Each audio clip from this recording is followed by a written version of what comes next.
Transformer avec aujourd'hui le Age of Extinction Deluxe Class Bumblebee, le modèle High Octane. Donc la Camaro 70, je crois, le plus vieux modèle dont il va porter le déguisement, enfin le plus vieux modèle de Camaro qu'on va voir dans le film.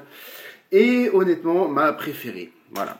J'adore cette voiture et le jouet est vraiment super classe. Bon, il y a les vitres transparentes, donc forcément on voit tout à travers. À noter qu'en ce qui concerne la peinture, alors en mode véhicule, pas trop, mais en mode robot, je l'ai pas mal repeint, donc c'est pas du tout les couleurs originales. Donc faudra en tenir compte, voilà. Là j'ai juste passé un petit coup de silver, voilà, sur la grille là à l'avance, et puis vite fait un petit coup de peinture sur les phares et puis sur la plaque là. Bon, pas grand chose quoi, voilà, mais juste assez suffisant. Mais en dehors de ça, j'adore cette voiture, j'adore cette Camaro. J'aime pas du tout, enfin pas trop d'ailleurs le deuxième modèle qu'on appelle les dernières versions de Camaro. Je suis pas trop fan, je préfère encore les autres. Mais là vraiment j'adore. La couleur du jeu en plus c'est vraiment sympa, c'est un espèce de noir carbone, enfin vraiment sympa, assez fidèle. Je suis vraiment, je trouve qu'ils ont mis une belle couleur. Bon, la peinture jaune là par endroit c'est assez moyen, voilà, c'est peint par-dessus le noir donc ça fait pas forcément beau. Mais vraiment des petits détails sympas, on voit les petites vis là. Les roues sont un espèce de gris anthracite, je sais pas si vous voyez bien, mais vraiment une belle couleur. Bon, le logo Autobot des deux côtés, le logo SS, la Camaro SS, vraiment, je suis vraiment très content de cette voiture. Comparaison de taille, j'ai pas de Deluxe du film sous la main. Alors j'ai Jazz, voilà, le Reveal de Shield, donc c'est un petit Deluxe, hein, voilà. Alors, donc pas à peu près la même longueur que Jazz, mais assez bas, donc on voit que ça fait une voiture nettement plus fine. Si j'avais l'ancien Bumblebee sous la main, le Bumblebee du premier film et de Revenge of the Fallen notamment, on verrait qu'il est nettement plus gros. Et puis le voilà à côté de Hound en Voyageur. Ça fait pas du tout à l'échelle, hein. Voilà, Bumblebee est petit, pourtant il fait nettement enfin vraiment pas à l'échelle par rapport à Hound qui devrait être beaucoup plus gros. Mais bon, c'est pas grave, voilà, j'aime beaucoup cette voiture. La transformation, c'est pratiquement la même transformation qu'on a eu pour tous les Bumblebee jusque là, ou presque avec quelques variantes. Donc on va ouvrir les portières. On va abaisser, donc l'avant change un petit peu là, on va abaisser voilà ces deux parties là, comme ceci, on va sortir les roues avant, on va écarter les jambes à l'arrière, on va relever ça comme ceci, hop, ça on va venir tout de suite le relever et le remettre là, voilà, les jambes c'est pratiquement comme d'habitude.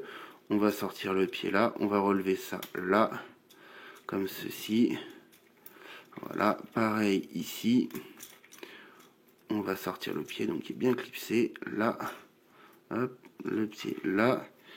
On a déjà les jambes, on va sortir les bras là, qui sont déjà à moitié séparés, donc on va les sortir là. On entend les petits ratchets.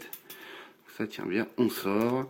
On va venir, hop, abaisser toute cette partie comme ceci. On voit que ça soulève le capot en deux pour pouvoir permettre à la tête de passer. Ici, là, le pare-choc, toute la partie avant, on va la séparer en deux. Donc, c'est pas du tout attaché. Hein, c'est complètement, voilà, ça s'écarte là. Il n'y a pas du tout de lien. On les écarte, on le sépare. On va les incliner comme ceci. Les deux petits picots là, on va venir les mettre là.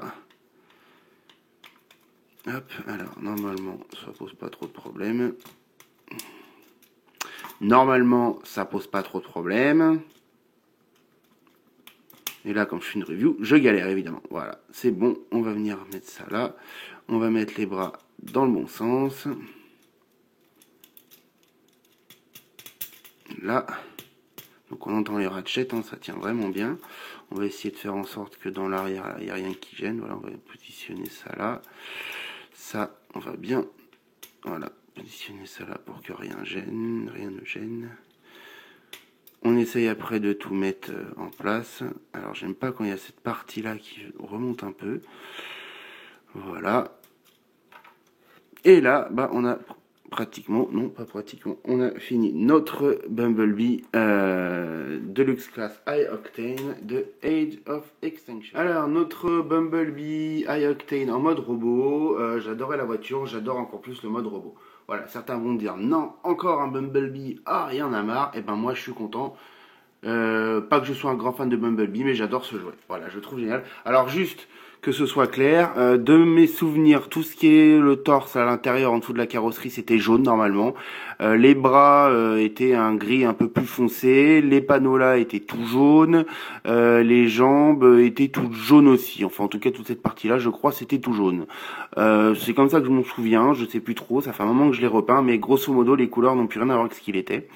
Je suis plutôt content d'ailleurs de ce que j'en ai fait, mais bon, c'est pas l'objet de la review. Voilà, juste pour vous dire qu'au niveau de la couleur, c'était pas du tout ça. Mais en tout cas, le mode robot, je le trouve vraiment excellent. Alors, deux choses qui me dérangent. Donc déjà, il y a son arme, donc avec les vieux trucs à pression, là, voilà. Déjà, elle est moche, elle ressemble à rien. Et puis, on peut pas l'enlever.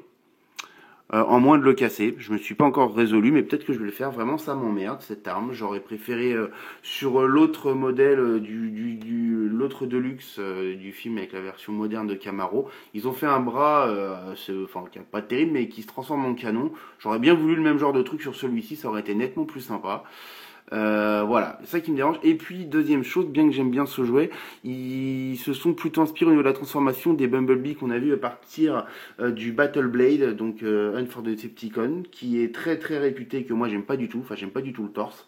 Comme d'ailleurs, je n'aimais pas le Dark of the Moon, qui était sur le même modèle. C'est-à-dire que le Bumblebee du premier film et par extension les Jerry Mold de Revenge of the Fallen, on s'en souvient peut-être pas, on s'en rend peut-être pas bien compte, mais c'était un des Transformers les plus sophistiqués. Enfin, moi j'adorais comment le torse se formait.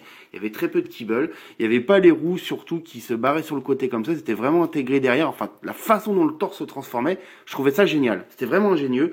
Là, on est revenu sur un truc un peu plus basique. Hein, voilà, donc ça fait pas mal de kibble derrière. Les roues notamment sur le côté qui sont assez visibles. Voilà, c'est la seule chose que je trouve dommage. Mais pour le reste, j'adore le look de ce robot. Déjà, j'aime bien. Je trouve qu'il a des grandes jambes et vraiment, il fait des longues jambes. Il fait vraiment plutôt fin, plutôt élancé, alors que le dernier qu'on avait pour Dark of the Moon, il faisait tout assez. Et puis comme j'aime bien la voiture, j'aime bien l'avant de la bagnole, donc il ressort là. Voilà, non vraiment, j'aime beaucoup ce Bumblebee. Alors, ces parties-là, éventuellement, vous pouvez les laisser en bas. Si vous trouvez que ça fait des jambes trop maigres, vous pouvez aussi. Ça gêne pas plus que ça. Voilà. Non, vraiment, j'adore le look de ce mode robot. Au niveau des articulations, donc on a des petits ratchet joints un peu partout là, donc pas au niveau des genoux. Voilà, on peut plier là, pas de souci. La tête est sur un ball joint. Les bras, alors vous avez l'articulation pour la transformation là, plus un ratchet là. On peut les bouger là, et puis le coude, et au niveau du biceps. Donc vraiment en termes d'articulation, c'est que du classique. Et je trouve que vraiment, il a vraiment une bonne gueule, ce Bumblebee. Je l'adore. Vraiment, j'adore ce Bumblebee. Je suis vraiment très très content de ce jouet. Il a vraiment un bon look. Voilà. C'est peut-être purement une question de goût là, mais je le trouve vraiment classe. En comparaison de taille, j'ai pas d'autre Deluxe sous la main, mais le voilà à côté de Hound. Et là, on est pas très loin d'être à l'échelle, je pense. La différence devrait peut-être être un peu plus prononcée, mais hop, on verra mieux. Voilà, mais bon, voilà, c'est plutôt correct, voilà. Alors, on va revenir en mode Camaro SS pour notre Bumblebee, et ça n'a rien de bien plus compliqué que ça ne l'a été pour le passer en mode robot. Hein, donc on va détacher ça, on va écarter ça là pour pas que ça gêne. Voilà, on va pouvoir passer toute cette partie là. On referme, hop, non, pas ça là. On va venir replier cette partie du capot là. Le pare-choc, on le remet en une seule pièce et on le remonte là. Les bras, on les remet à l'intérieur comme ceci. On les stocke bien, donc on va faire en sorte de venir en fait clipser cette partie du canon dans l'autre bras. Donc là, comme ceci. Voilà. Les roues à l'avant, on les ramène là. On met bien tout ensemble. Les jambes, on replie là. Ça se clipse bien. On ramène là. Comme ceci. Ça, on reforme le toit du véhicule. On le ramène en venant clipser le pare-brise à cet endroit-là. Voilà. On vient mettre les jambes en les pliant un petit peu autour de cette petite tablette là, on les clipse, on ramène les portières et revoilà hop, le pare-choc est mal mis, et revoilà notre Bumblebee en mode Camaro 70. Alors en définitive, pour ceux qui sont vraiment allergiques à Bumblebee, passez votre chemin. Pour les autres, honnêtement, même si vous n'êtes pas fan du personnage, je trouve que c'est un joueur à posséder. Il a vraiment un super look, je l'aime beaucoup. La voiture est très très belle, le mode robot très bien. Bon, à la base, les couleurs du mode robot étaient un peu moyennes. Le jaune faisait vraiment trop plastique, c'est pour ça que je l'ai repeint.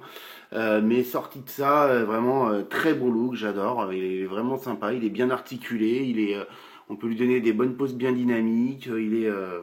Il est bien quoi. Vraiment, c'est un bon Bumblebee, c'est une bonne figurine, un bon mode robot, une belle voiture. Donc honnêtement, dans la Age of Extinction, il n'y a pas eu grand chose. Dans le peu qu'il y a eu du bien, il y a eu du moins bien. Bon, en dehors de toutes les merdes, Flip and Change, 3-Step, machin, trucs comme ça, qui pour moi sont absolument pas des Transformers. En Deluxe et en Voyageur, on n'a pas eu grand chose. Il y a du bien et du moins bien. Celui-ci, c'est vraiment du très bien. Je suis vraiment très très content d'avoir ce jouet, donc honnêtement, si vous le trouvez encore, essayez de ne pas passer à côté. Je trouve que c'est vraiment un bon Transformers. Voilà, et je vous remercie tous pour cette review et je vous dis à une prochaine. Transformers.